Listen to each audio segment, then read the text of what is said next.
Australia's marriage bill is running into roadblocks. Can it get passed before the end of the year?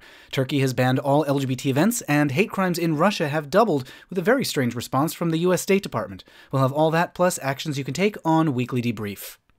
Now that Australia has finished its insulting national survey on whether same-sex couples are entitled to marriage, politicians can finally get to work crafting a marriage equality bill. But not so fast. Debate and political maneuvering have bogged down the process, and legislators are currently distracted by a citizenship scandal that threatens to derail just about all legislation. The bill still might pass by the end of the year. Meanwhile, Canada's moving ahead with plans to apologize to LGBT people who were fired during a government purge many decades ago. Justin Trudeau plans to issue the apology on November 28th.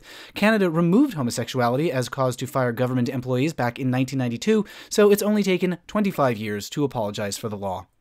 Things are looking bad in Turkey, where the government just banned all LGBT events. Officials claim that it's for everyone's safety, but organizers see this as a precursor to a further crackdown on LGBT freedoms. And in Russia, a new study shows that hate crimes against queer people have doubled after the passage of a gay propaganda law that prevented the discussion of LGBT issues. Like Turkey, Russia has also imposed policies blocking LGBT events. The U.S. State Department has responded to these laws and violent acts in the weirdest possible way. This week, officials released a statement recognizing Transgender Day of Remembrance, criticizing government officials abroad who facilitate discrimination against trans citizens.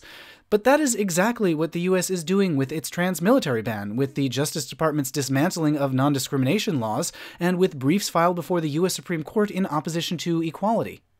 It's nice that the State Department would point out the violence against queer people around the world, but gee whiz, they sure are participating in violence right here in the US.